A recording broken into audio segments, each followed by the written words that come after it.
मुझे कौन हटा सकता है? पाकिस्तान में मुझे कौन हटा सकता था? एक ही आदमी, जनरल बाजवा।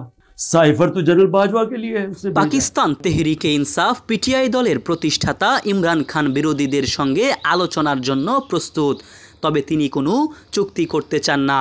গতকাল শনিবার আদিয়ালা কারাগারে সাংবাদিকদের তিনি একথা বলেন। ইমরান বলেন, ১.৫ বছর ধরে আমি আলোচনার জন্য প্রস্তুত থাকার কথা বলে আসছি, তবে কোনো চুক্তি করব না। পাকিস্তানের সাবেক এই প্রধানমন্ত্রী বলেন, আলোচনা সবসময় রাজনীতির একটি অংশ ছিল, কিন্তু তা সবসময় বিরোধীদের সঙ্গে হয়ে এসেছে। তিনি আরও বলেন, তার দল পিটিআই ৩টি দল বাদে সবার সঙ্গে আলোচনা করতে প্রস্তুত। ওই ৩টি দল হচ্ছে পাকিস্তান মুসলিম লীগ নওয়াজ, পাকিস্তান পিপলস পার্টি ও মুত্তাহিদা কওমি মুভমেন্ট পাকিস্তান। ইমরান খান বলেন, যিনি দেশ ছেড়ে পালাতে চান বা কারাদণ্ড এড়াতে চান তিনি মূলত চুক্তি করেন। ডনের এক প্রতিবেদনে বলা হয়, চুরি করা জনরায় ফেরত দেওয়া ও বন্দি পিটিআই কর্মীদের মুক্তি দেওয়া হলে তারপরই কেবল আলোচনা হতে পারে। পিটিআই নেতা দেশের প্রভাবশালী সেনাবাহিনীর সঙ্গে আলোচনা করতে ৩ জনকে দায়িত্ব দিয়েছেন। গত সপ্তাহ থেকেই সেনাবাহিনীর সঙ্গে ইমরানের দলের সম্ভাব্য সংলাপ নিয়ে আলোচনার গুঞ্জন চলছিল।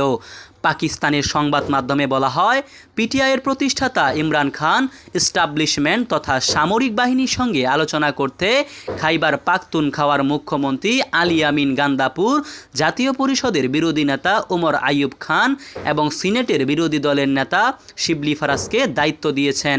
এরই মধ্যে দিয়ে ইমরানের সঙ্গে সামরিক বাহিনীর বিরোধ মেটার সম্ভাবনা দেখা যাচ্ছে।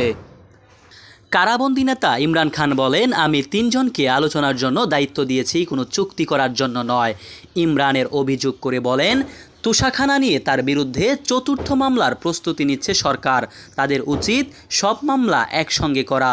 এর আগে পিটিআই চেয়ারম্যান গৌহর আলী খান অবশ্য বলেছিলেন তার দল কারো সঙ্গে আলোচনা করবে না।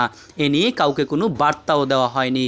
গতকাল রাওয়ালপিন্ডির আদিয়ালা কারাগারের বাইরে গৌহর বলেন, ইমরান খানের বিরুদ্ধে যেসব মামলা করা হয়েছে সেগুলো রাজনৈতিক উদ্দেশ্য প্রণোদিত।